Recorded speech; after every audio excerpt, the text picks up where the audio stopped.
Good morning, everyone, or good afternoon. I guess it kind of depends on where you are. My name is Andrea Auld. I am a training consultant here at ArganoInterRel. And if you see me looking to the right, occasionally I'm actually looking at my slide notes so that I don't forget to mention anything. But welcome to FCC Basics in 60 minutes or less. And I can tell you that this was originally titled FCC Basics in 50 minutes or less, and then we decided to change it to 60 minutes or less. All right, so standard disclaimers. These slides represent the work and opinions of the presenter and do not constitute official positions of Oracle or any other organization, including ArganoInterRel. And of course, Oracle EPM Cloud changes potentially every month. Therefore, the details may evolve, so the screenshots might look different at some point in the future. But the product is constantly being updated, which is, of course, one of the best things about it. So a few introductory slides about ArganoInterRel. And the most important thing on this slide is that the goal of ArganoInterRel is to leave the world a smarter place than we found it. So I have been with ArganoInterRel for a little over a year.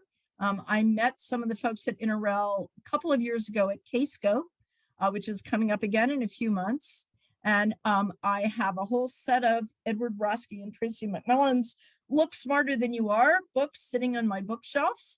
And that's all part of leaving the world a smarter place than we found it, which includes webinars like this, but also, a lot of other documentation that's out there.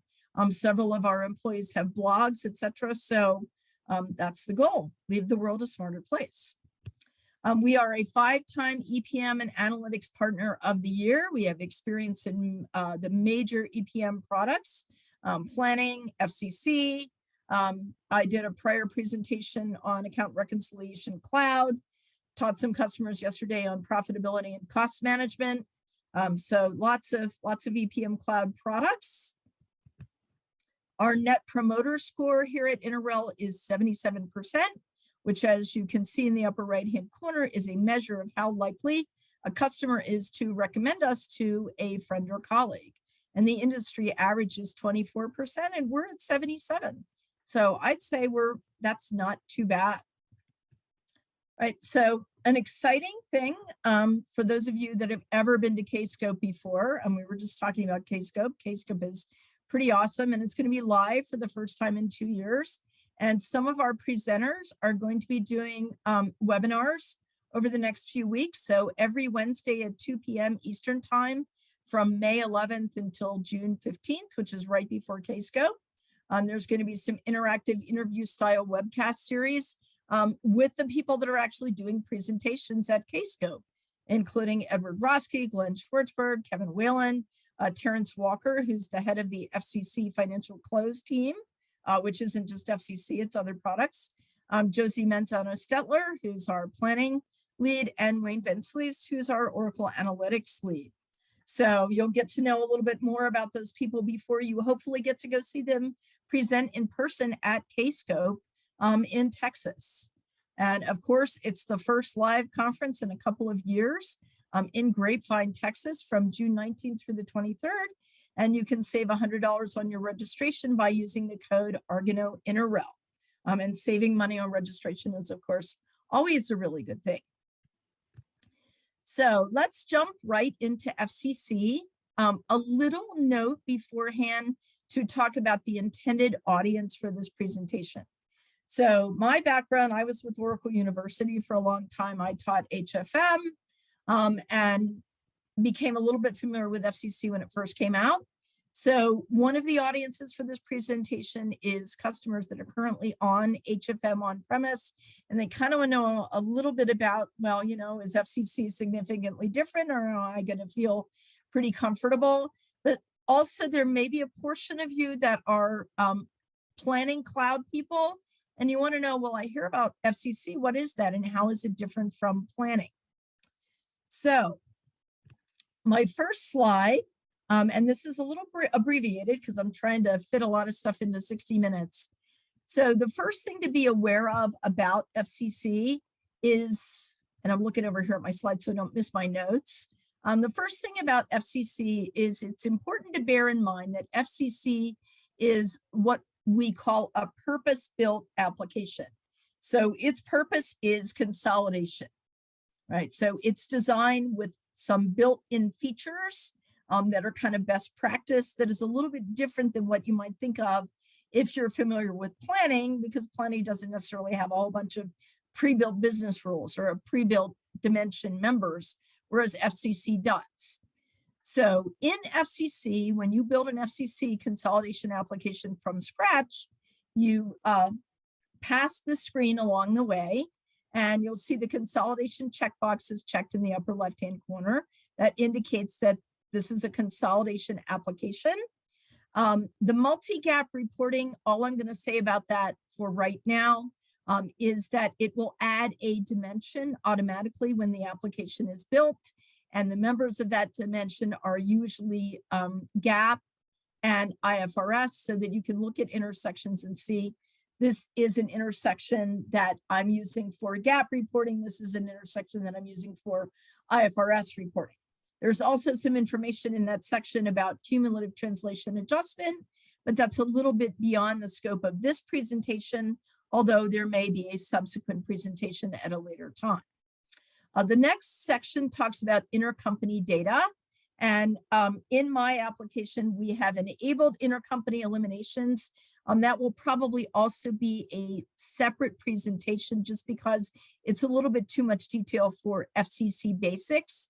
And intercompany eliminations is its own pretty cool thing that uses some specific dimension members, but we'll do a separate presentation on that. Now, the consolidation journal adjustments checkbox is checked, indicating that it is possible to do journal adjustments in FCC just like there was in on-premise HFM. The journal workflow checkbox is not checked, and that means that if you enter a journal, you're going to be able to post the journal based on your, or dependent upon your role, right? But there's no thing of you enter a journal and someone else actually has to post it, right? And underneath the accounts reporting section, you'll see that there are several checkboxes. So I mentioned that FCC is a purpose-built application based on best practices. And what that means is when you create a new FCC application, the application creation process is going to build the account hierarchy for you. Now, there's a lot of seated functionality that's part of that account hierarchy and the members of the account dimension. Realistically, we chose, for our classroom example, we chose the traditional balance sheet approach, which actually creates a lot of dimension members in the account dimension out of the box in a hierarchy that's used by some of the seated reports. A lot of customers, if they were live on HFM, they may choose the basic option, which actually doesn't build quite as many members in the account dimension, because if you're on HFM, you've already built your account dimension, you've already built the hierarchy. So maybe you don't want to pull in everything that FCC would create if you were creating something from scratch. The include ratio calculations, that also determines whether or not some members in the account dimension with member formulas are actually created as part of the application creation process. Some customers use the ratio calculation, some customers don't. Again, if you're moving from HFM to FCC, you may already have your own ratio calculations and not feel the need to use the standard ones that we would install out of the box if you check the checkbox. Over on the right-hand side, we can see that ownership management is enabled, and you are going to see a little bit of how that works. Ownership management is an interface that allows you to identify for a parent entity, what percentage does that parent own of each one of its children, right? And we'll see that in our example. Equity pickup and indirect cash flow are also enabled. Those are kind of outside the scope of this short presentation.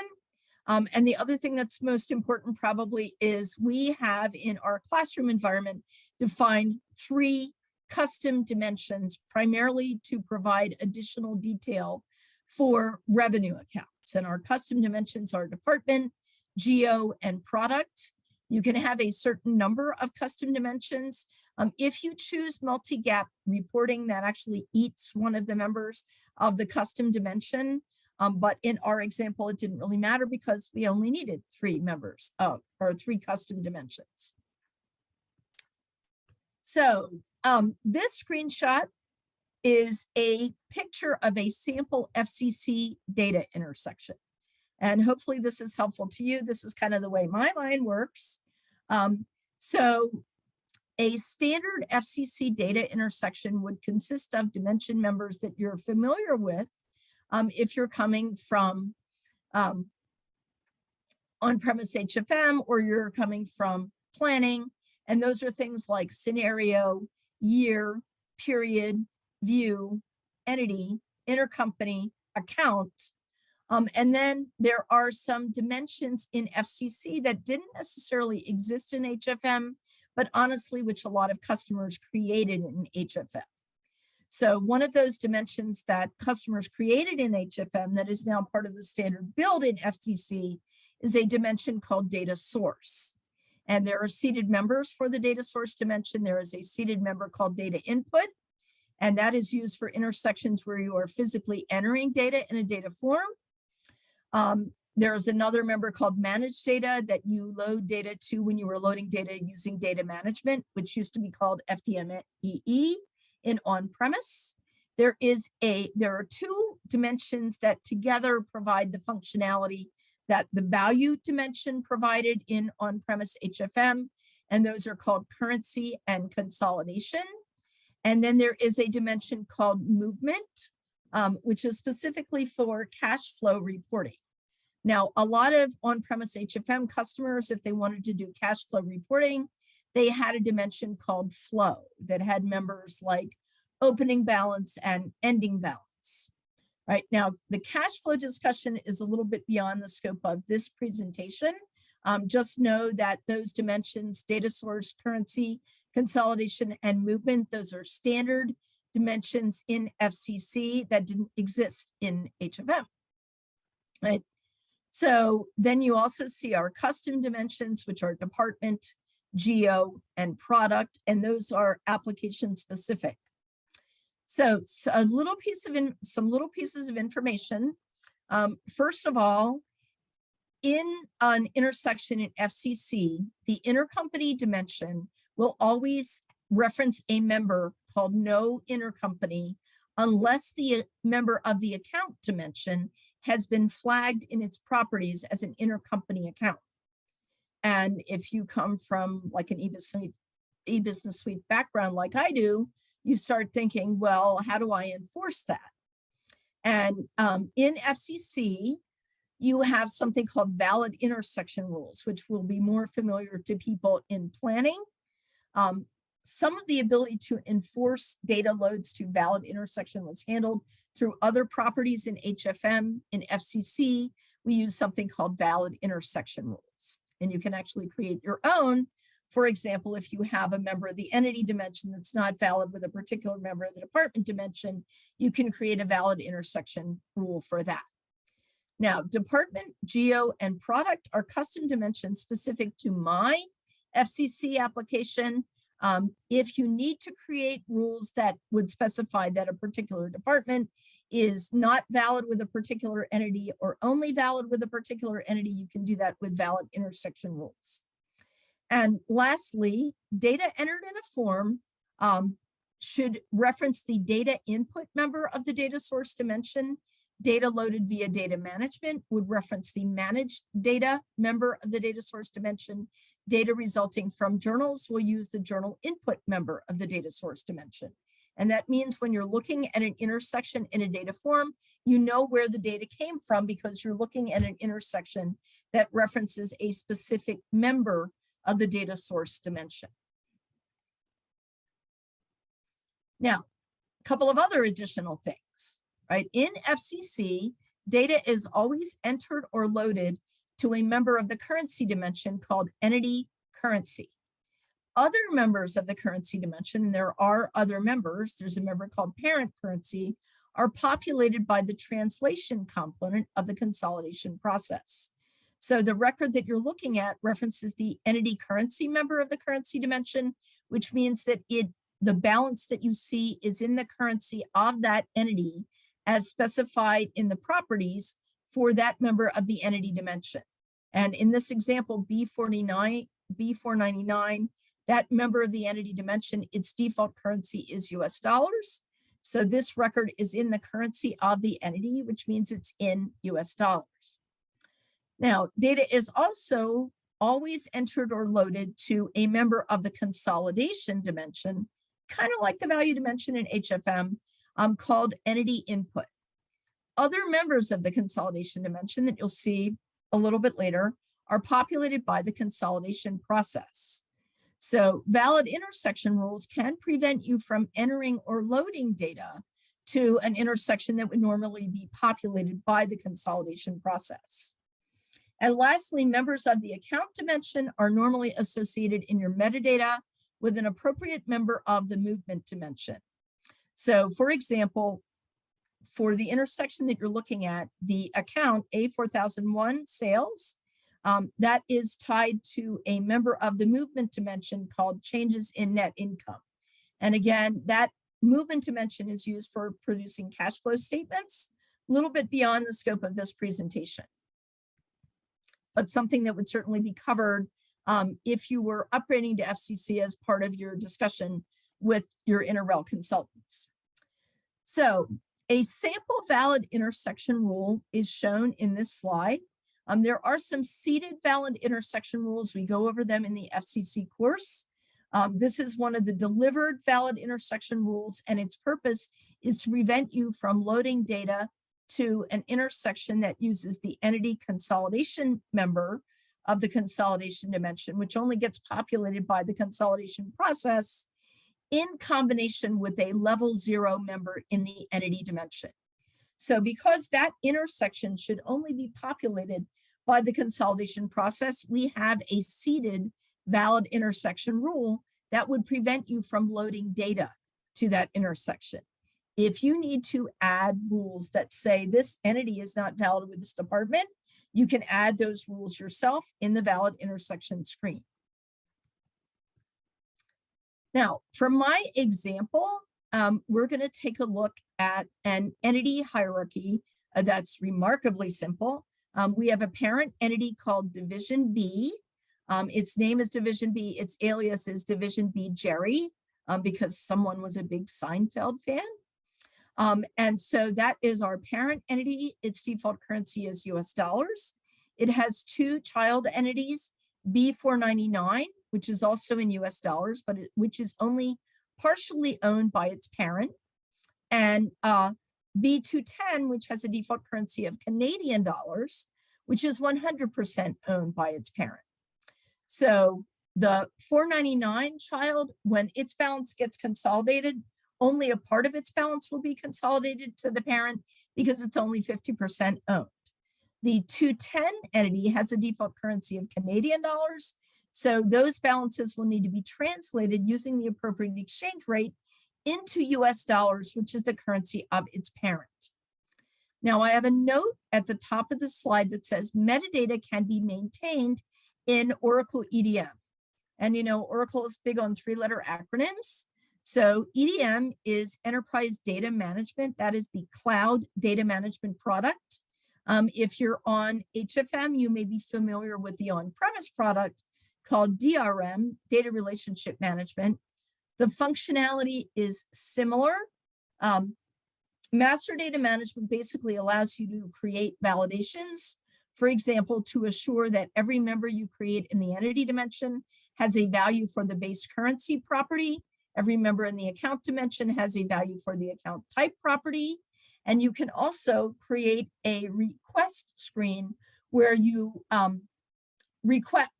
create a request and route that request for a metadata change, such as addition of a dimension member or modification of a dimension member property or a change in the hierarchy. And DRM had that as well, right? So it's a different product in the cloud. It's EDM, but similar functionality to what you had in DRM.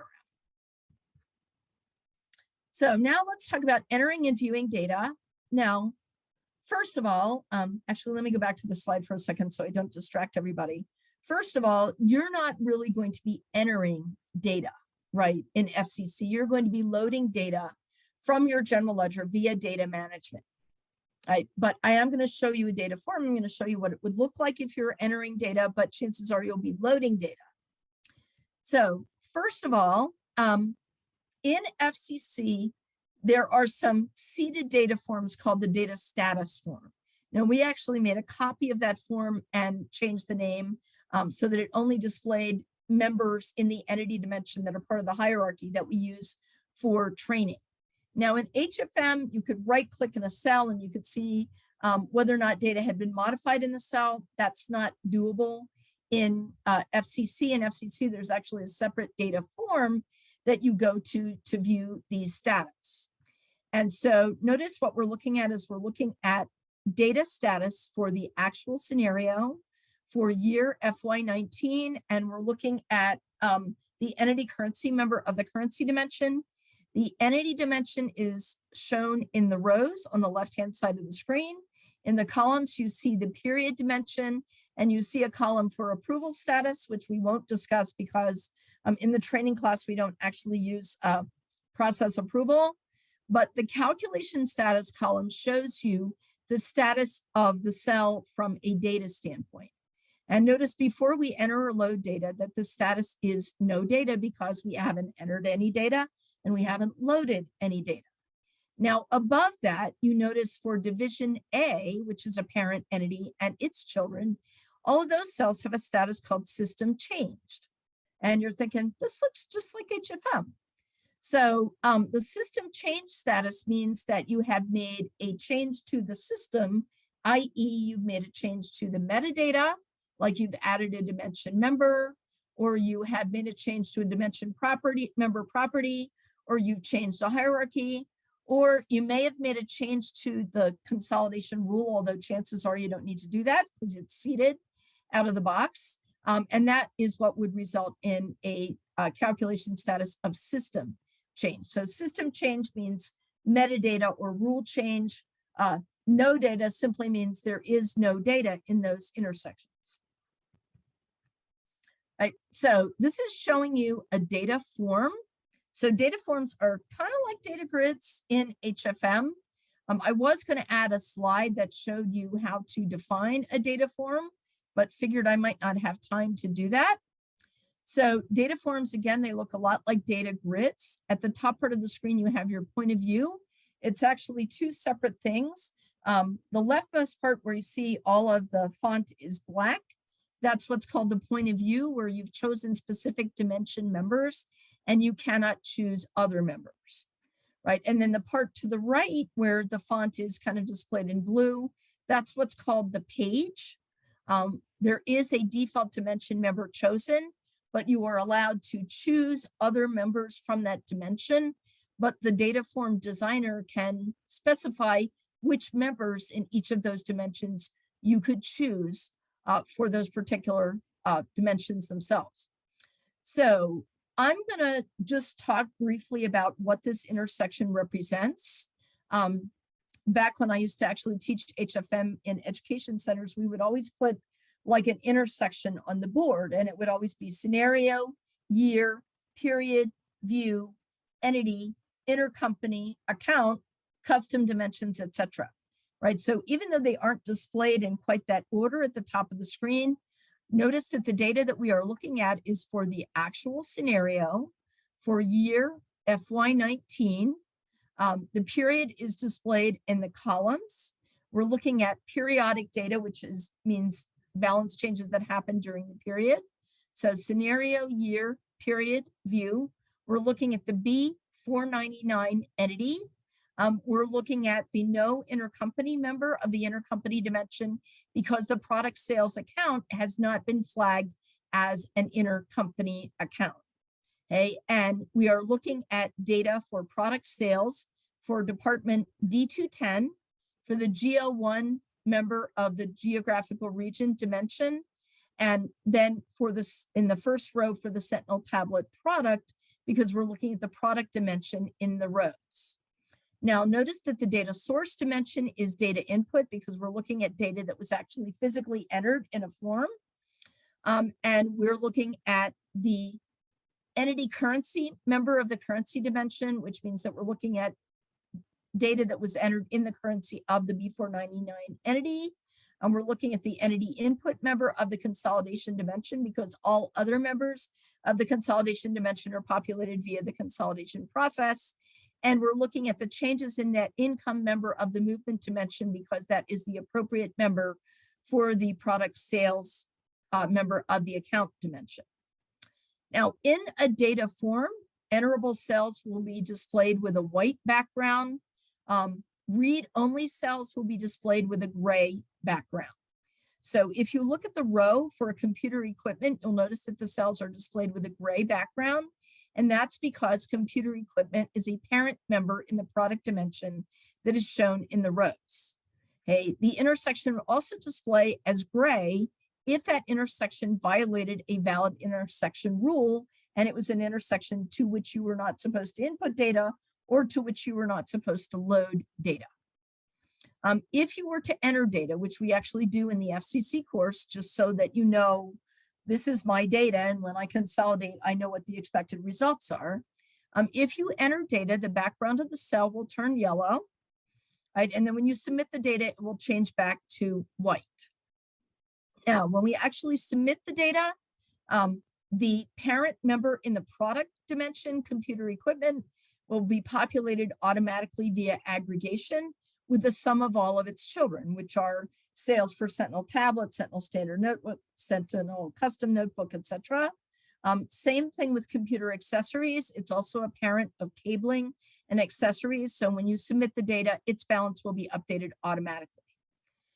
Now, the period dimension, which is shown in the columns, which is January, February, and March, it also has a hierarchy. So January, February, and March are children of Q1.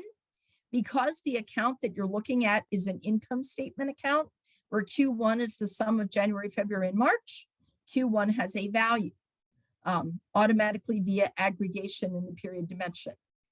If you were looking at a balance sheet account, Q1 would only have a balance if there were a balance for March, right? Because balance sheet accounts, the quarter will be the same balance as the last period within the quarter, right? So if we were to enter data and then submit it, right, then you would see that the balances for the parent members in the product dimension, which is displayed in the rows, get updated. So if I look at computer equipment for January, 1,000 for Sentinel tablet, 500 for Sentinel standard notebook, that adds up to $1,500 for computer equipment. And then in the rows, we also have hardware products, which is the sum of computer equipment and computer accessories. It's just a higher level parent. Now, at this point in time, if I were to, in the upper right-hand corner, if I were to pick division X from the entity dimension, which is the parent, all of the cells would be blank, right? Because intersections for parent members in the entity dimension are updated only when you consolidate, right? So at this point, I've only got balances for level 0 intersections for the entity dimension.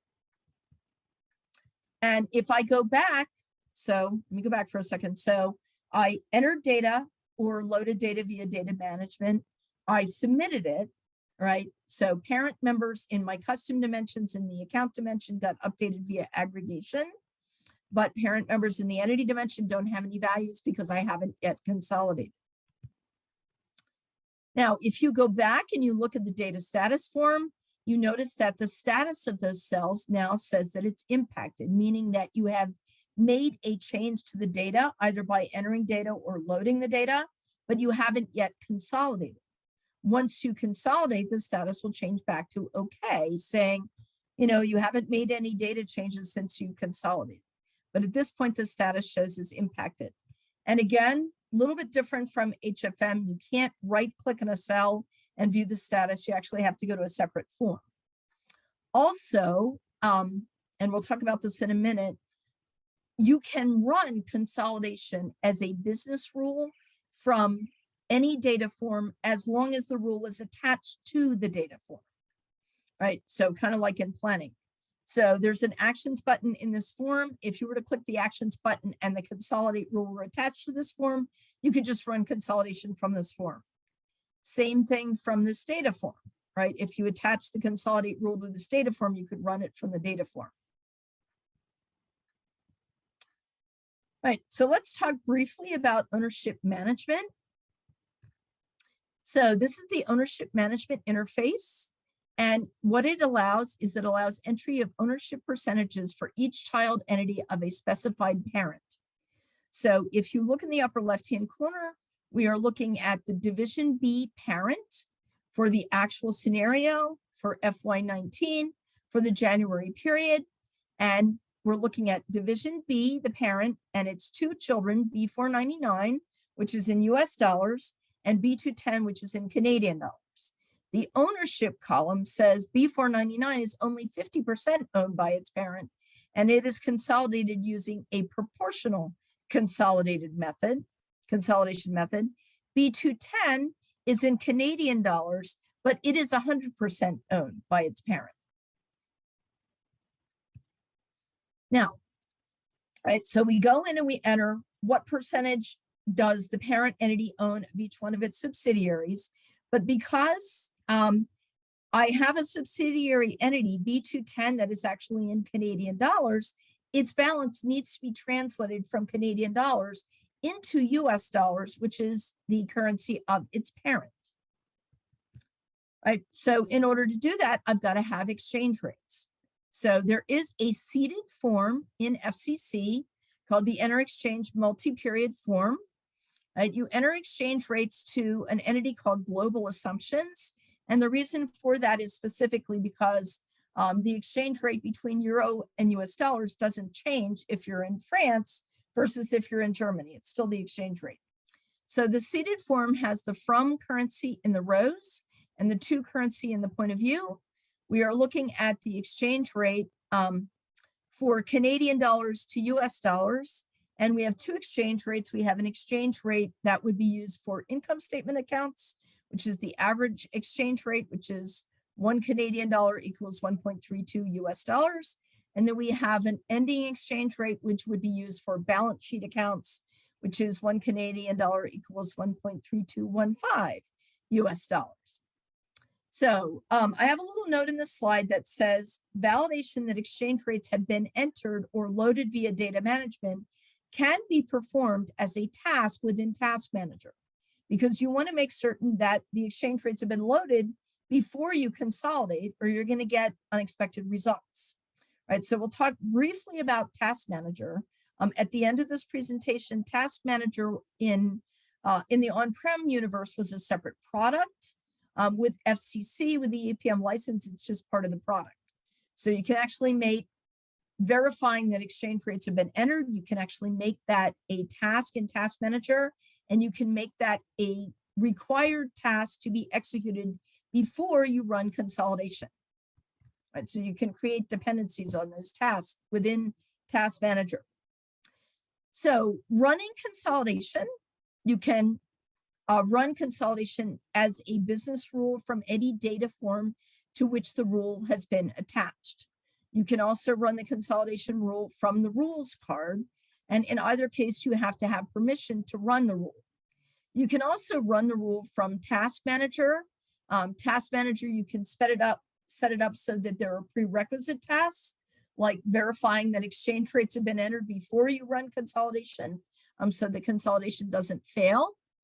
Another point about consolidation is that if you run consolidation for a period like March, it's also going to consolidate January and February. So this is showing you a screenshot of the rules screen where you could launch the consolidation rule, but you could also launch it from any data form to which the rule has been attached in the definition of the data form. When you run the consolidate rule, however you run it, if you run it from the rule screen or you run it from a data form, you enter parameters. What is the parent entity whose subsidiary balances are being consolidated? What is the period that I am consolidating balances for? What is the scenario, and what is the year? Now, once you consolidate, the status of the parent entity and its children in the data status form will change to okay. If you were to go back and do additional data loads or data modifications, it'll go back and it'll change to impacted again. But once you've consolidated, if you haven't made any data changes, you can go in the data status form and the consolidation status will be okay. And notice that we consolidated March. When we consolidated March, it also consolidated January and February. Now, so this is this particular slide, and the next two slides are part of the little explanation that shows you how FCC is a little bit different than HFM, and how FCC uses the seated currency and consolidation dimensions to actually create balances that contribute to the consolidation process. So in this slide, and I realize that the print is remarkably small, in this slide, we are looking at balances for the B499 member of the entity dimension, right? And that's displayed in the rows along with the product dimension. In the columns, we are displaying the account dimension, the consolidation dimension, and the currency dimension. So in the bottom left, you see there's a column for the entity currency member of the currency dimension, and that stores $5,800, right, which is the result of data entry or data load. Next to that is a cell for the parent currency member of the currency dimension, and it has exactly the same value because B499 is in US dollars and its parent division X is also in US dollars. So there really was no need for translation. So the balance for the intersection for the entity currency member of the currency dimension and the balance for the parent currency member of the currency dimension are the same. Now, if you look a little bit to the right, the consolidation dimension has a member called proportion, similar to the value dimension in HFM. So the proportion member of the consolidation dimension stores the result of applying the ownership percentage to the translated balance. So we take the parent currency balance, which was the same as the entity currency balance, and we apply the percent ownership. So 5,800, if you squinted really a lot, and you multiply that by 50%, then the proportion member of the consolidation dimension for the parent currency member of the currency dimension shows $2,900, and that's the result of applying the ownership percentage. And then the contribution member of the consolidation dimension stores the contribution of this subsidiary entity to the parent entity's balance, right? So this is for the B499 child entity that has the same currency as its parent, which is in US dollars, but it's only 50% owned. Now, the next slide is for the B210 child entity. The B210 child entity was in Canadian dollars. So same thing, you're looking at the entity and the product in the rows, and in the columns, you're looking at the account dimension, the consolidation dimension, and the currency dimension. All right, so if we look at the column for entity currency, that is 14,800, I think if I squint really hard. So that is the balance in Canadian dollars, which is the currency of the B210 subsidiary entity. The parent currency intersection is actually that Canadian dollar balance translated into US dollars, which is the currency of the parent entity, using the appropriate exchange rate for this particular type of account. So this is an income statement account, was translated using the period average rate, which said that 1 Canadian dollar equals 1.32 US dollars. So 14,800 multiplied by 1.32 is $19,536. Right, now, the proportion member of the consolidation dimension is the parent currency balance multiplied by the percent ownership. But B210, unlike B499, B210 is 100% owned by its parent. Okay, so the proportion member of the consolidation dimension stores exactly the same value as the entity input member. It stores the translated balance multiplied by 100%, which is $19,536. And then the contribution member of the consolidation dimension stores that subsidiary entity's contribution to the parent currency balance for the chosen member of the account dimension.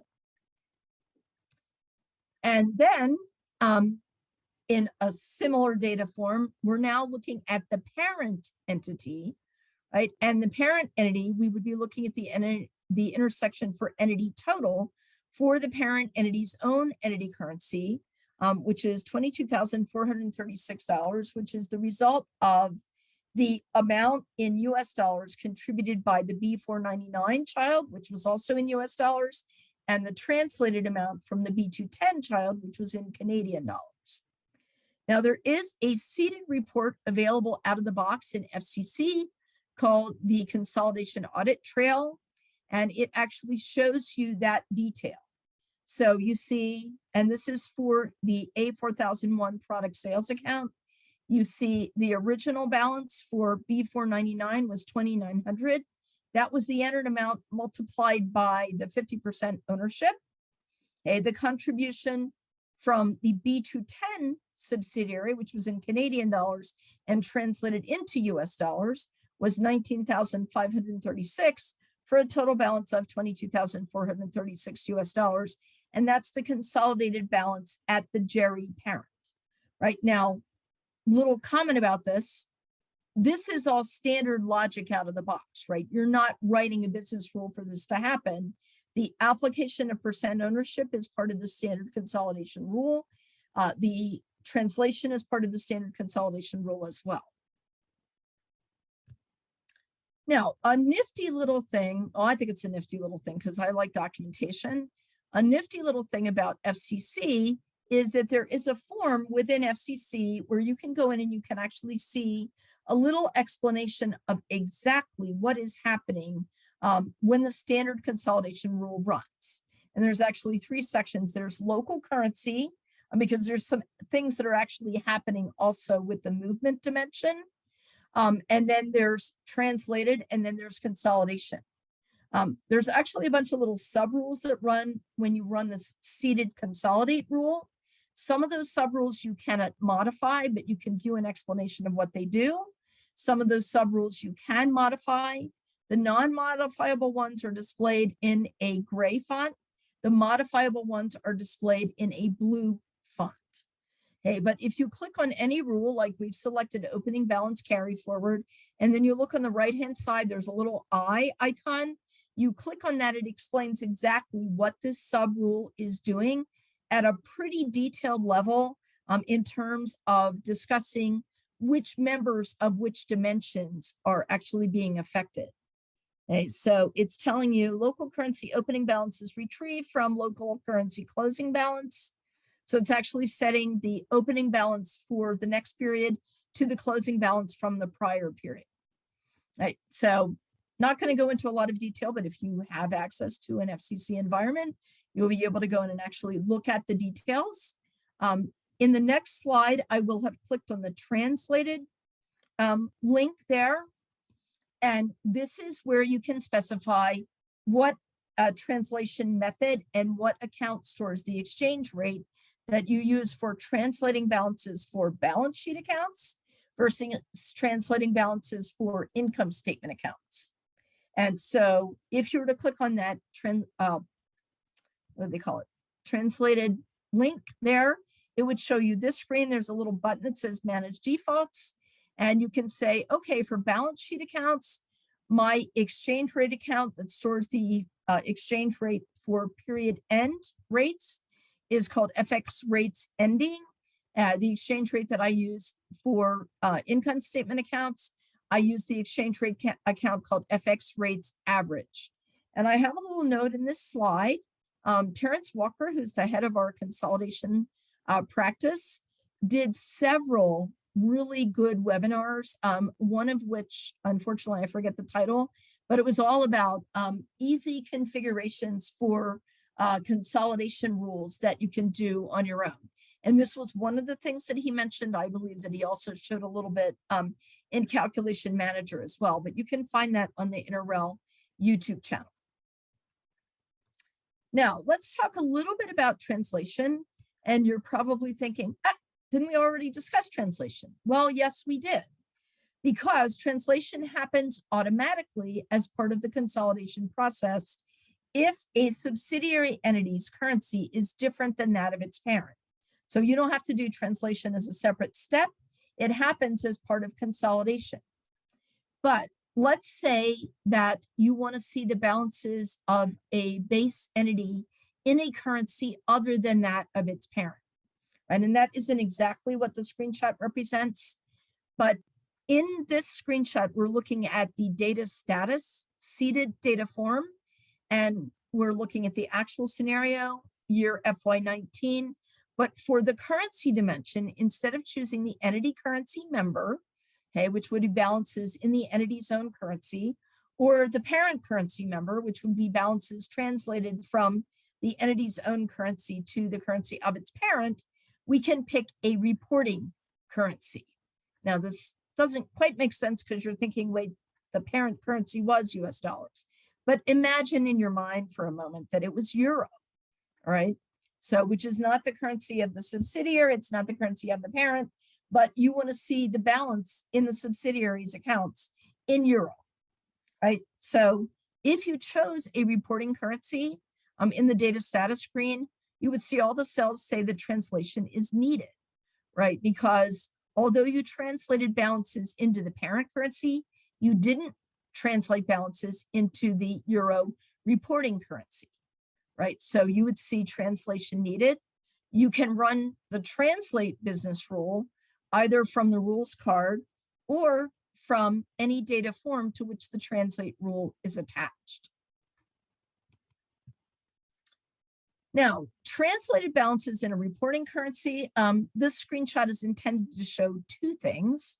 The first one is that I am looking at intersections where the member of the currency dimension is a reporting currency, but also you're thinking, this doesn't look like what I saw when you showed me data forms, right? So in data forms, there is an option in the actions menu called Analyze. And when you click on that option, it opens something called an unnamed grid. Now, it's not a data grid like you think about data grids in HFM, but the advantage is that when you use the Analyze feature and you open an unnamed grid, you see all your dimensions and you can pick members. You aren't limited to which members you can pick like you would be if you were looking at members in a data form. Now, continuing on, and we're trying to zoom through because we've only got a few minutes left. Journals are not significantly different than they were in HFM. As far as entering journals, the period has to be open to enter journals in FCC, just like it had to be open in HFM. And opening the period for entry of journals has no impact on whether or not you can load data. It simply just determines whether or not you could pick that period in the Enter Journals screen. All right, so notice we're looking at the actual scenario, year FY19. We're looking at the March period, and it is open for entering of journals. So journals must be balanced by entity, and by default, they use the journal input member of the data source dimension, which means in a data form, you're able to see what balances are the result of entering and posting a journal, as opposed to balances that are a result of you entering data in a data form, as opposed to balances that are a result of you loading data via data management. So you see the label, it has to be unique for every journal. The journal type is regular, but you can also create auto-reversing journals. The data source is journal input. The group option is a field that you can create a list of values for. It gives you additional filtering capability. If you run a report to list all journals for a given point of view, you could say, I only want to see journals that belong to a given group. So you would just have to be consistent as to how you use it. So this journal is for the actual scenario, year FY19, period March. You enter journals to the entity input member of the consolidation dimension. And then over on the right-hand side of each journal line, there's a little gear icon that lets you pick the members. And this journal entry is actually a reclass. So we're taking a balance from entity 499 product sales for the Sentinel tablet product, and we're moving it to the Sentinel standard notebook product because possibly that was misclassified initially.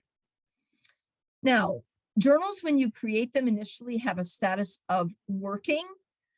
You can then post them. You can also unpost them. Journals have a history that I forgot to put a screenshot in for. That's visible from the journal details screen that shows you who entered the journal, who posted the journal, whether or not they unposted it or not. That's all available from the journal screen.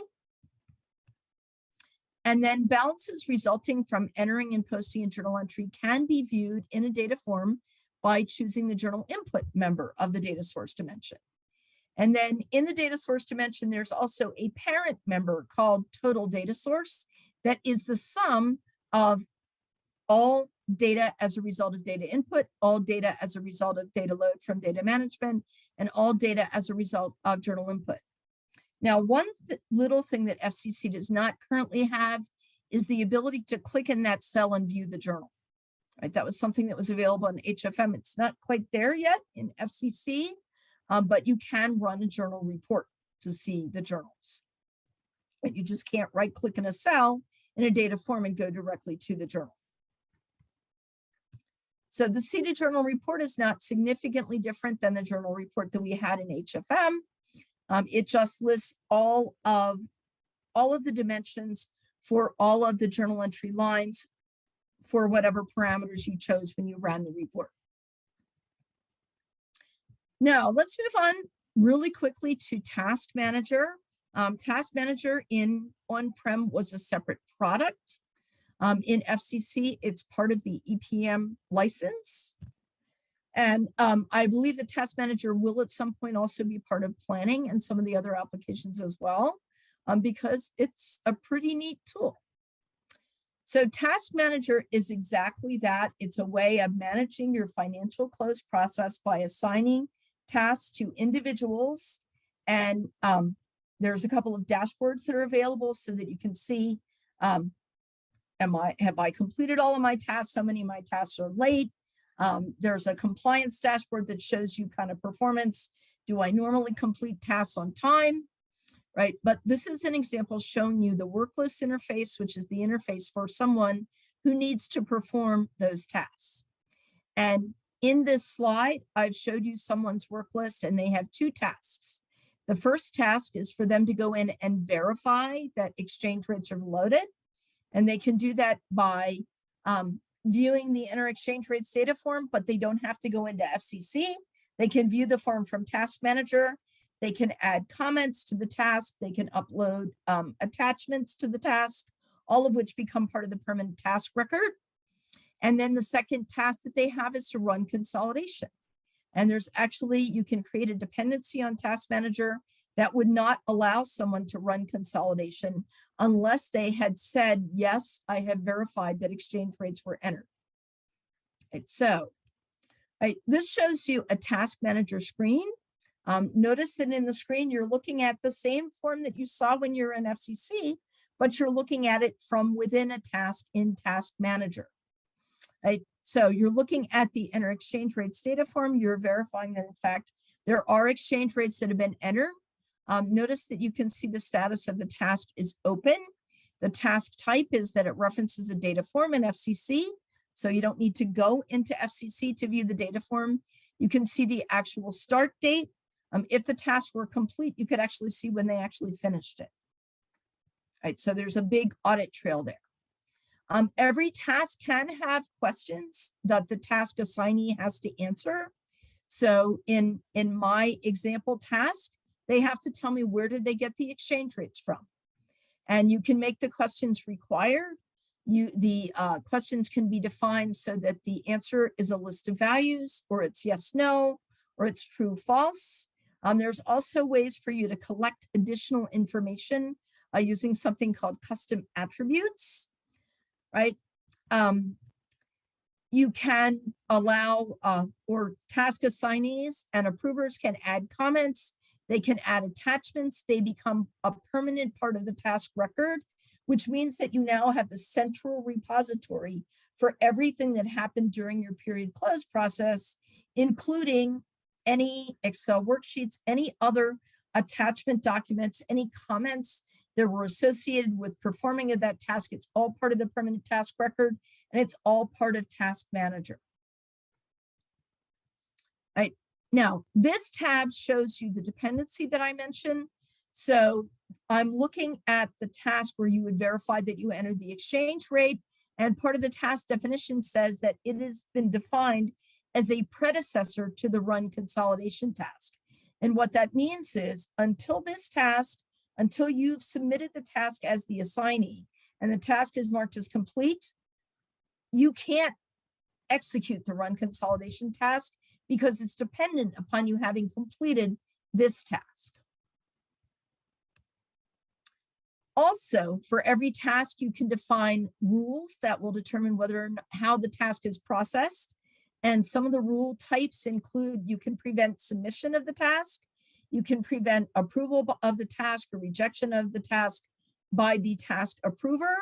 You can send emails to people. And for my example, what I did was I created a rule that said, you as the task assignee cannot complete the task unless you enter a comment.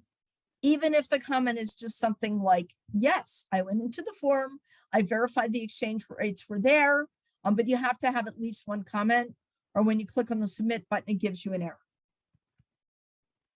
Right, here's the history of this task. This is actually read from the bottom up. So the task got open.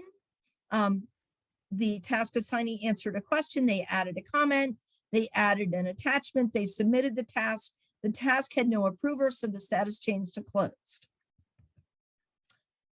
In Task Manager, you can generate something called a report binder.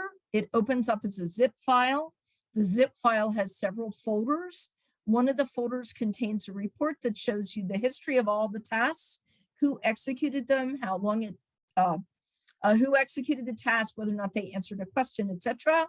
But inside the report binder zip file is also an attachments subfolder, within which are all the attachments that were added by the person who performed the task.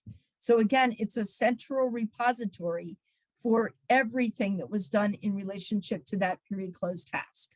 And just a reminder that Task Manager works with eBusiness Suite and Fusion ERP as well, which is pretty cool. So these are a couple of the dashboards that are available within Task Manager. On the left, you have a task overview dashboard, which is just kind of a, have I completed the task for this period? Over on the right is what's called compliance overview. And that's kind of, did I normally complete stuff on time or not? And reporting, and I realize we're getting very close to the end, but we'll see if Brianna will leave it open for questions at the end. So if you're familiar with Financial Reporting Studio, when you move to FCC, you're probably going to move to something called management reporting, which is a component of the narrative reporting product. It's very similar in some ways to Financial Reporting Studio. In some ways, it's actually a lot nicer. At InterRel, we have a one-day hands-on management reporting course, or you can take the full 3-day narrative reporting course, which includes 1 day of management reporting, but then the other 2 days are about report packages, which is literally putting together the components of your financial report and then routing it to individuals for approval before you publish it. So we do teach management reporting, which is kind of like Financial Reporting Studio. We do teach it as a 1-day portion of the 3-day narrative reporting class, or we can also teach it as a 1-day class. And the person who normally teaches it is my colleague, Stan Ziolkowski, who has been teaching Financial Reporting Studio and management reporting for quite a while. And lastly, Smartview, your old friend Smartview, is still there. The big difference, I think, with Smartview, which is kind of the big difference with FCC, is understanding the differences in dimensionality and understanding when you're looking at an intersection, what the appropriate member is to choose for the entity currency, or for the member of the currency dimension and the member of the consolidation dimension, and members of whatever other dimensions you want to look at. So I think I am right at the top of the hour, if not possibly a second past. I just do want to make the comment, I did leave some things out because this is only an hour. I did not talk about intercompany. I did not talk about cumulative translation adjustment. Those will most likely be topics for future webinars. Or if you go to Kscope, you'll probably get to see Terrence Walker live and in person. And he's our consolidations manager. So that's the end of my presentation. What we're going to do is take the questions and I'll collect them and then respond to them. Quick answers to a few. Is there a reason why training division is placed outside FCCS total geography? We just did that for our training environment. Normally it would be under FCCS total geography. And I think most of the other questions I probably need to take another minute with and respond. So Brianna, if we want to collect those and respond via email. Absolutely. I'll most certainly get that information over to you today. All right. So thank you very much. Hopefully everybody appreciated a chance to at least get a little bit of a look at FCC, and feel free to send additional questions. I believe that we have a question email address that you can send emails to. All right. Thank you, everybody. Thank you all so much. And if you have any additional questions, please send that to info@interrel.com and we will get that back to you. Be sure to check out our future webcasts. We have a wonderful Kscope series coming up starting next week. So you all have a great day. And thank you so much, Andrea. You did a wonderful job as usual. Goodbye, everyone. Thank you. All right. Have a great afternoon.